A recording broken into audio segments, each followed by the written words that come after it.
वनों की कटाई, वनों में लगने वाली आग की वजह से दक्षिण अमेरिका के कुछ देश या वे देश जहां तक अमेज़न जंगल विस्तारित हैं या अमेज़न वर्षा वन विस्तारित हैं, लगातार सुर्खियों में बने ही रहते हैं। कोई ना कोई वजह होती है जिनकी वजह से जो अमेज़न के जंगल हैं वे लगातार वर्ष भर सुर्खियों में रहते हैं। दृष्टि आईएएस के इन फोकस प्रोग्राम में एक बार फिर से आपका स्वागत है। मैं हूं गीतांजलि और आज हम चर्चा करने वाले हैं अमेज़न वर्षा वनों के संदर्भ में अभी हाल ही में कुछ खास देशों ने मिलकर एक शिखर सम्मेलन को आयोजित किया है। ये शिखर सम्मेलन आयोजित हुआ है किसके संदर्भ में, ताकि अमेज़न के जो वर्षा वन हैं उन्हें कैसे आने वाले समय में भविष्य में संरक्षित किया जा सके, क्योंकि पिछले वर्षों में ऐसा देखा जा रहा है कि अमेज़न वर्षा वनों में कटाई की प्रवृत्ति बहुत अधिक बढ़ गई थी। तो आइए देखते हैं कि आखिर इस प्रवृत्ति का मुख्य कारण क्या था, यानी क्यों अमेज़न वर्षा वनों की कटाई हो रही थी। साथ ही हम यह भी जानेंगे कि भविष्य में कौन सी रणनीतियों को तय किए जाने की जरूरत है ताकि अमेज़न वर्षा वनों को अधिक संरक्षित किया जा सके। तो आइए शुरू करते हैं, आज के हमारे विषय को देखते हैं। विषय है अमेज़न वनों की कटाई को रोकने के लिए शिखर सम्मेलन। बात करें अमेज़न वर्षा वनों के संदर्भ में तो देखिए ये क्षेत्र है अमेज़न वर्षा वनों वाला क्षेत्र जो आप देख रहे होंगे ग्रीन कलर में, और यहाँ कह सकते हैं कि ये विस्तारित क्षेत्र है जहां पर अमेज़न के जंगल पाए जाते हैं, ठीक है। और जो यह रिवर आप देख पा रहे होंगे बढ़ रही है आगे, ये है अमेज़न रिवर जो कि कई धाराओं में आगे विभाजित है। बात करें इन देशों के संदर्भ में तो ये खास देश देखिए कौन से हैं, Brazil, French Guiana, Suriname, Guyana, Venezuela, Colombia, Ecuador, Peru, Bolivia, इन सभी देशों तक विस्तारित हैं अमेज़न के जंगल। इनकी ग्रीनरी या ग्रीन कवर आप देख सकते हैं इस मैप में। खासकर ये जो क्षेत्र है ये कौन सा क्षेत्र है, अमेज़न वर्षा वनों वाला क्षेत्र। और इन क्षेत्रों के 8 देशों ने मिलकर शिखर सम्मेलन को आयोजित करने की बात अभी हाल ही में कही है, जिसका आयोजन शुरू भी हो चुका है। ये 2 दिवसीय आयोजन है। आइए देखते हैं आज हम किन खास बिंदुओं पर चर्चा करने वाले हैं। सबसे पहले जानेंगे खबर जिसके बारे में हमने जान भी लिया, इसके बाद जानेंगे कि यह खबर सुर्खियों में क्यों आ गई है, फिर समझेंगे कि अभी ब्राजील के लिए आशा की किरण कैसे है, यानी ब्राजील में कौन से सकारात्मक परिणाम देखने को मिलेंगे अभी हाल ही में। इसके बाद जानेंगे उष्णकटिबंधीय वन कटाई का ट्रेंड क्या रहा है पिछले वर्षों में अमेज़न के संदर्भ में। फिर जानेंगे वर्तमान बदलाव कौन कौन से देखने को मिले हैं ब्राजील वाले क्षेत्र में या अमेज़न वर्षा वनों वाले क्षेत्र में। इसके बाद जानेंगे वनों की कटाई का क्या इतिहास रहा है अमेज़न के क्षेत्र में, खासकर ब्राजील के संदर्भ में हम चर्चा करेंगे। साथ ही फिर यह भी जानेंगे कि इस शिखर सम्मेलन में किन चीजों को तय किया जाएगा और आखिर क्या होगी आगे की राह। अंत में एक प्रश्न होगा जिसका जवाब आपको कमेंट सेक्शन में देना है। आपको यह भी बताना है कि यह पूरा विषय, यह पूरा टॉपिक सामान्य अध्ययन या जीएस प्रश्न पत्र के किस खंड से संबंधित है या किस प्रश्न पत्र से संबंधित है। सेशन में आगे बढ़ने से पहले आपके लिए एक महत्वपूर्ण सूचना है। महत्वपूर्ण सूचना यह है कि यदि आप एनसीईआरटी के कोर्स को चाहते हैं या आप एनसीईआरटी बुक्स का रिवीजन करना चाहते हैं तो दृष्टि आईएएस ने एक नया कोर्स लॉन्च किया है जिसका नाम है एनसीईआरटी कोर्स, जो कि लाइव ऑनलाइन मोड में होगा दृष्टि लर्निंग ऐप पर। 28 अगस्त से इसकी क्लासेस शुरू हो जाएंगी। तो यदि आपको एडमिशन लेना है तो दिए हुए नंबर पर विजिट कर सकते हैं। 9311406441 ये नंबर है। इसके अलावा आप डिस्क्रिप्शन बॉक्स में दिए हुए लिंक पर भी विजिट कर सकते हैं। इसके अलावा एक और बात है जो कि काफी महत्वपूर्ण है, क्योंकि कई बच्चे कमेंट सेक्शन में कहते हैं इन सेशन की पीडीएफ, यानी आपको इन फोकस की यदि पीडीएफ चाहिए जो टॉपिक आपको पढ़ाया जा रहा है तो आप हमारे टेलीग्राम चैनल पर विजिट कर सकते हैं। इसका लिंक भी आपको डिस्क्रिप्शन बॉक्स में मिल जाएगा। यदि आप डिस्क्रिप्शन बॉक्स में नहीं देख पा रहे हैं तो आप इन फोकस दृष्टि आईएएस नाम से इसे सर्च कर सकते हैं, इस आईडी को सर्च कर सकते हैं। चलिए शुरू करते हैं और देखते हैं सबसे पहले खबर को। ये खबर कई न्यूज़पेपर में प्रकाशित की गई है, जैसे the Hindu, the Indian express. इसके अलावा यह खबर हमने ली है द वायर से। खबर क्या है? खबर है Amazon deforestation falls as leaders meet for key summit. एक शिखर सम्मेलन के लिए देश आपस में मिल रहे हैं ताकि जो अमेज़न में डिफॉरेस्टेशन हो रहा है इसको कम किया जा सके। इसकी ओर लोग आए, आपस में एकजुट होकर, जागरूक होकर इन जंगलों की कटाई या वनों की कटाई को रोकने पर ध्यान दें। यहाँ के जो समुदाय हैं उन समुदाय के संरक्षण की ध्यान दें इसके लिए सभी देश आपस में मिलकर शिखर सम्मेलन का आयोजन कर रहे हैं। एक और खास बात यह है कि इसके बारे में कहा जा रहा है, चूंकि हम सभी जानते हैं कि सारे देश यानी दुनिया के सभी देश कहीं ना कहीं कंस्ट्रक्शन या कुछ ऐसा कार्य कर रहे हैं जिसकी वजह से वनों पर प्रभाव पड़ रहा है। ऐसे में ये सभी कह रहे हैं, यानी इन देशों का मानना है, ये 8 देश जो शिखर सम्मेलन कर रहे हैं, इनका मानना है कि जो भी विकसित अर्थव्यवस्थाएं हैं, यानी उत्तरी अमेरिका, यूरोप, रशिया के आसपास वाले जो देश हैं, ये सभी आपस में साथ आए और साथ मिलकर इस समस्या का समाधान करें, यानी अमेज़न की वनों की कटाई को रोकें, इनकी वनाग्नि को कम करने के लिए एक साथ मिलकर एकजुट होकर कार्य करें। आइए देखते हैं खबर सुर्खियों में क्यों है। अभी हमने जाना भी, क्योंकि दरअसल हम सभी जानते हैं कि अमेज़न के वर्षावन बहुत महत्वपूर्ण है उन सभी देशों के लिए जो वहां आसपास अवस्थित हैं। इसके साथ ही हमारे लिए भी, यानी वैश्विक लेवल पर भी। क्यों? क्योंकि ये सबसे अधिक कार्बन सिंक का कार्य करते हैं, और जो वन कार्बन सिंक का कार्य करते हैं उन वनों का संरक्षण हमारी जलवायु के लिहाज से काफी महत्वपूर्ण हो जाता है। ऐसा माना जाता है कि कार्बन सिंक के तरीकों के साथ साथ क्षेत्र में सतत विकास को ध्यान देना काफी जरूरी हो गया है अमेज़न वर्षा वनों के संदर्भ में। ठीक है, इसके अलावा जंगल की रक्षा में स्वदेशी लोगों की भूमिका पर चर्चा करना हमारे लिए काफी जरूरी हो गया है। इसलिए ऐसा चर्चा में है कि इस सप्ताह अमेज़न सहयोग संधि की बैठक होगी, जो कि वर्ष 2009 में शुरू की गई थी। वर्ष 2009 में ब्राजील आगे बढ़ा था और उसने कहा था कि हमें अमेज़न के वर्षा वनों पर ध्यान देना चाहिए, इनकी कटाई को कम करना चाहिए। इस लिहाज से इस बैठक को आयोजित करने की बात कही गई थी। कुछ और चीजें खासा खबर में है। क्यों? क्योंकि हम सभी जानते हैं कि अमेज़न वर्षा वन दुनिया के सबसे महत्वपूर्ण कार्बन सिंक में से एक है। इसके अलावा जीवाश्म ईंधन से जो भी कार्बन डाइऑक्साइड उत्सर्जित होती है, ये भारी मात्रा में उन्हें अवशोषित करते हैं। लगभग 17% जंगल अमेज़न का नष्ट हो चुका है। इस लिहाज से इन जंगलों को संरक्षित करने के लिए भविष्य में इनके सतत उपयोग में सहभागिता बढ़ सके, इनके लिए एक शिखर सम्मेलन की बात कही गई है, और इस शिखर सम्मेलन को अभी हाल ही में आयोजित किया जा रहा है। यानी 8 अमेज़न वर्षावन देशों के नेता इस सप्ताह उत्तरी ब्राजीलियाई शहर बेलेम में एक शिखर सम्मेलन के लिए मिले हैं, और यह शिखर सम्मेलन शुरू हो चुका है। बात करें कि आखिर यह खबर सुर्खियों में क्यों आ गई है, हमने जान लिया कि ब्राजील में एक आशा की किरण क्यों नजर आ रही है। इसलिए नजर आ रही है क्योंकि ब्राजील में जनवरी में नए राष्ट्रपति आए हैं, और इन राष्ट्रपति का जो रवैया है वह वर्षा वनों को या वनों की कटाई को कम करने के लिहाज से ज्यादा अच्छा या बेहतर माना जा रहा है। राष्ट्रपति बने हैं लूला डी सिल्वा। इन्होंने जनवरी में ब्राजील के नए राष्ट्रपति का पद संभाला है। इससे पहले भी वर्ष 2003 के आसपास इन्होंने ब्राजील के राष्ट्रपति का पद संभाला था। यदि बात करें अभी वर्ष 2021-22 के समय कौन था, तो उस समय थे बोल्सोनारो, और ऐसा माना जाता है कि बोल्सोनारो के समय में अमेज़न का विनाश या भूभाग सर्वाधिक प्रभावित हुआ है। अमेज़न के जंगलों को सर्वाधिक जो क्षति पहुंची है ये इन्हीं के शासनकाल में पहुंची है। क्यों? क्योंकि इन्होंने खनन, पशुपालन और सोयाबीन की खेती के लिए जंगलों की बड़ी मात्रा में कटाई करवाई है। इन्होंने अकेले, ऐसा माना जाता है कि इनके समय में अकेले वर्ष 2022 में लगभग 2 मिलियन हेक्टेयर यानी 5 मिलियन एकड़ जंगल नष्ट हो गए हैं। वनों की कटाई की विनियमन और प्रवर्तन को इन्होंने कमजोर कर दिया था। इन्होंने जो पर्यावरणीय एजेंसियां हैं उनके बजट में भी कटौती कर दी थी, यानी इनके बजट को भी कम कर दिया था। ऐसे में एजेंसी भी इन वर्षा वनों की कटाई को रोकने में नाकामयाब साबित हुई थी इनके समय में।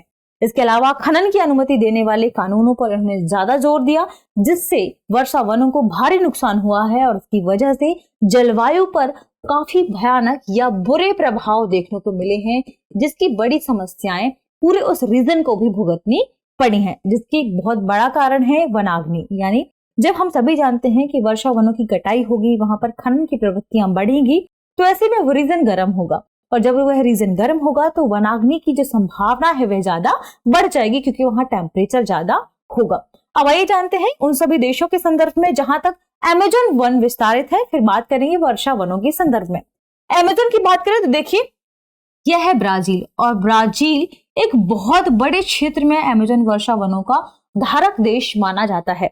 ब्राजील के अलावा देखिए French Guiana, Suriname, Guyana, Venezuela, Colombia, Ecuador, Peru, Bolivia. इन सभी देशों तक कहीं ना कहीं ये फैला हुआ है।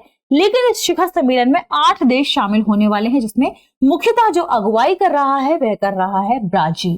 ठीक है, ध्यान रखेगा, क्योंकि ब्राजील के राष्ट्रपति वर्षा वनों की कटाई को लेकर काफी यहाँ पर आगे आए हैं कि इन कटाई को कम किया जाना चाहिए, ताकि हम आने वाले भविष्य में सतत विकास के साथ आगे बढ़ सकें।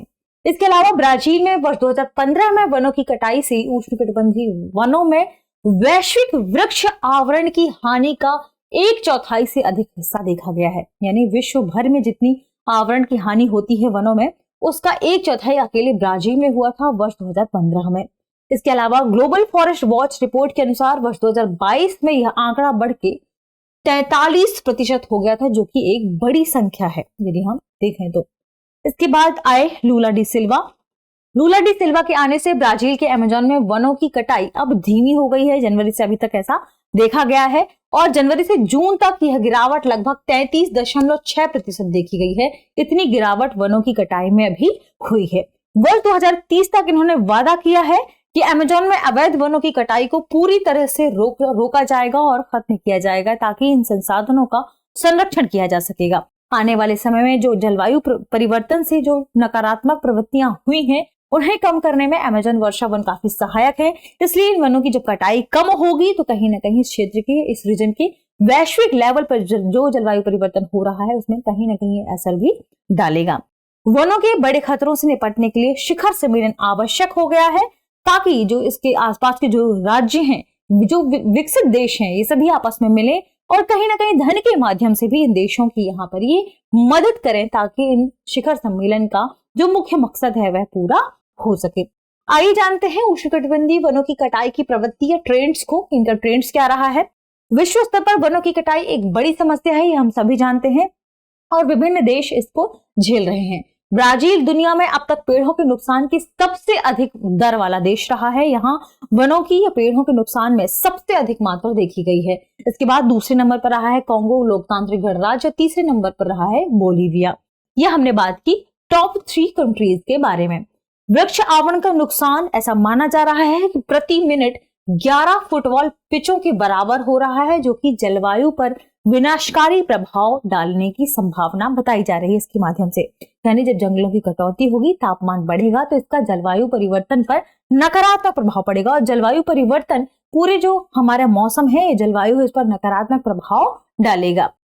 हम सभी जानते हैं कि जो अमेज़न वर्षा वन है, यह वन अपने आप में क्या कार्बन सिंक का कार्य करते हैं, और अमेज़न वर्षा वनों के संदर्भ में तो यह बात है कि ये सबसे बड़े कार्बन सिंक के रूप में कार्य करते हैं। यानी हर साल उत्सर्जित करने वाली कार्बन डाइऑक्साइड से लगभग 2 गुनी कार्बन डाइऑक्साइड ये क्या करते हैं, अवशोषित करते हैं। इसलिए माना जाता है कि सबसे बेहतरीन कार्बन सिंक का कार्य करते हैं अमेज़न वर्षा वन। उष्णकटिबंधीय वन जलवायु लक्ष्यों तक पहुंचने के लिए हमारे लिए आवश्यक है।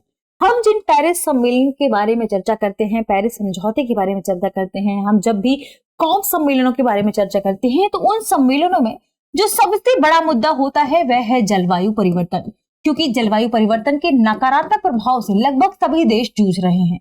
हम सभी जानते हैं इसके नकारात्मक प्रभावों में शामिल है यूरोप में ठंड के दिनों में भी जो भीषण गर्मी पड़ रही है। ये सभी परिस्थितियां, जो कि जो ठंडे प्रदेश है वहां भी तापमान का जो टेम्परेचर है जो बढ़ रहा है, ये सभी जलवायु परिवर्तन की वजह से ही हो रहे हैं। महासागरों का जो जल स्तर बढ़ रहा है, यह भी जलवायु परिवर्तन की वजह से हो रहा है। ग्लेशियर का पिघलना भी जलवायु परिवर्तन की वजह से हो रहा है।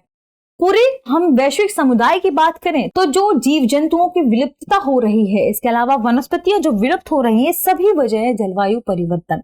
तो ऐसे में जलवायु परिवर्तन को रोकना, इसके नकारात्मक प्रभाव को रोकना हमारे लिए जरूरी हो गया है। इसके लिए जरूरी है कि हम जो डिफॉरेस्टेशन हो रहा है अमेज़न के अलावा सभी जगहों में, सभी जंगलों में, इन्हें रोकें।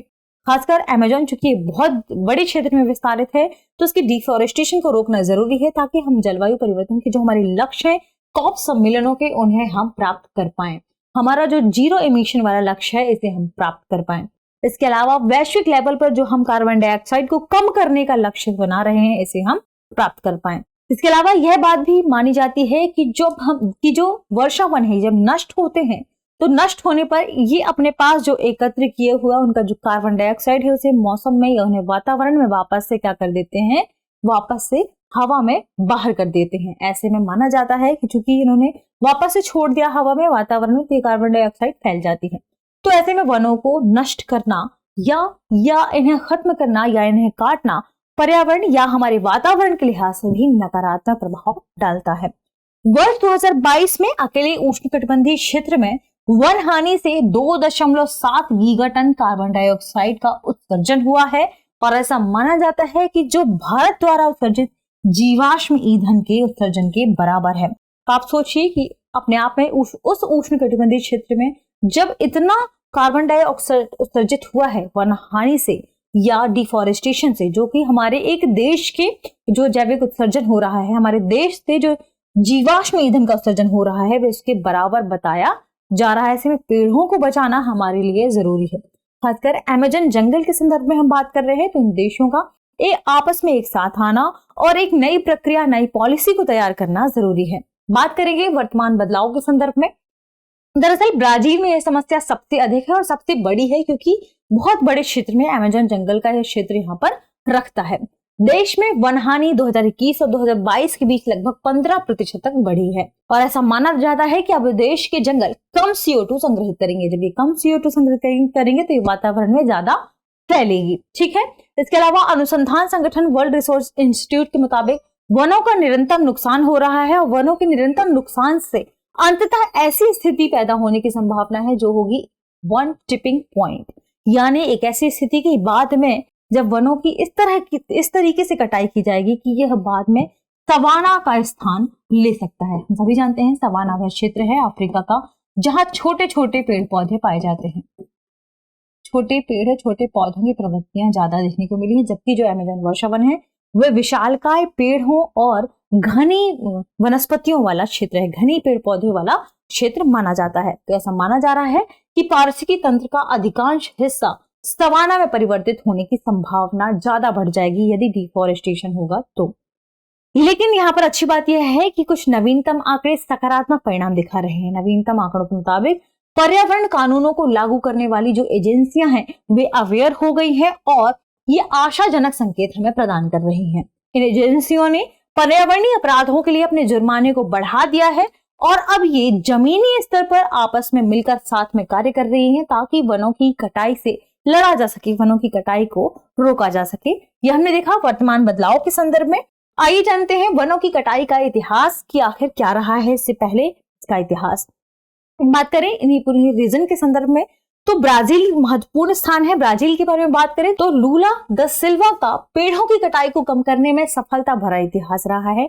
इन्होंने अपने पिछले कार्यकाल में भी पेड़ों की कटाई को कम करने पर जोर दिया है।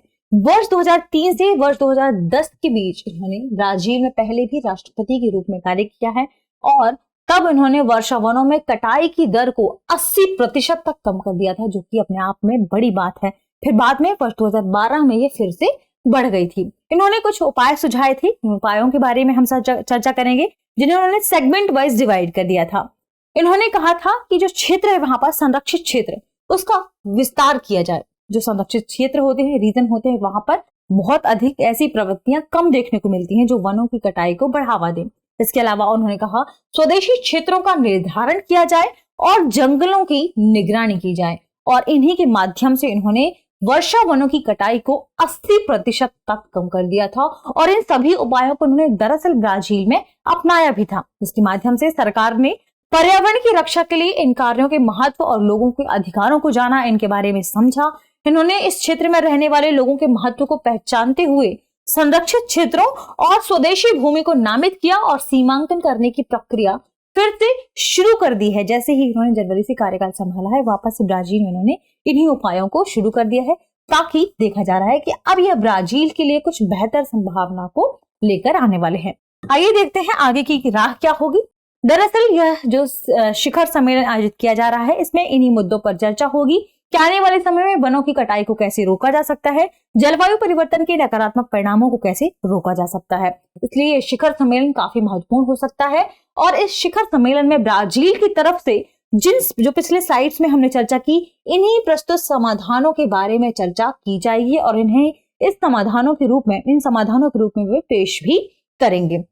इस क्षेत्र के देशों के लिए विकास के रास्ते खोजना एक महत्वपूर्ण तथ्य माना जाता है कि सभी देश अपने विकास के रास्ते खोज रहे हैं। इसी वजह से खनन की प्रवृत्तियों को बढ़ावा दे रहे हैं, यहाँ पर कंस्ट्रक्शन की प्रवृत्तियों को बढ़ावा दे रहे हैं। लेकिन कुछ लोगों का मानना है कि विकास के लिए पर्यावरण की रक्षा या वर्षा वनों की रक्षा भी की जा सकती है। यदि हम सतत विकास के माध्यम से आगे बढ़ते हैं, वर्षा वनों की रक्षा के माध्यम से आगे बढ़ते हैं, उस समुदाय की रक्षा के माध्यम से आगे बढ़ते हैं, तब भी हम विकास को प्राप्त कर सकते हैं। दरअसल ऐसा माना जाता है कि जलवायु परिवर्तन से निपटने के लिए दुनिया के सबसे बड़े उपकरणों में से एक है अमेजन वर्षा वन, क्योंकि अमेजन वर्षा वन कार्बन सिंक का कार्य करते हैं, कार्बन के उत्सर्जन को कम करने में सहायक है। अमेजन शून्य वनों की कटाई के लक्ष्य तक पहुंचना अब एक लक्ष्य हो गया है। इन देशों ने शिखर सम्मेलन में इन्हीं बातों पर चर्चा करने की बात कही है। अंतर्राष्ट्रीय समुदाय से एक और ठोस प्रयास और वित्तीय निवेश की आवश्यकता है ताकि ये देश आपस में एक साथ मिल सकें और इन प्रयासों के माध्यम से ये देश अमेजन वर्षा वन को बचा सकें। ठीक है, ये था हमारा पूरा आज का टॉपिक। आइए देखते हैं हमारे प्रश्न को। प्रश्न देखिए, प्रश्न है दुनिया के सबसे बड़े वर्षा वन के विनाश को रोकने के लिए शिखर सम्मेलन का आयोजन कहाँ किया जा रहा है? हमारे ऑप्शन है गुयाना, पेरू, इक्वाडोर, ब्राजील। इस प्रश्न का सही जवाब कमेंट सेक्शन में देना ना भूले। मिलते हैं हमारे अगले विषय के साथ, तब तक पढ़ते रहिए, रिवीजन करते रहिए। शुक्रिया।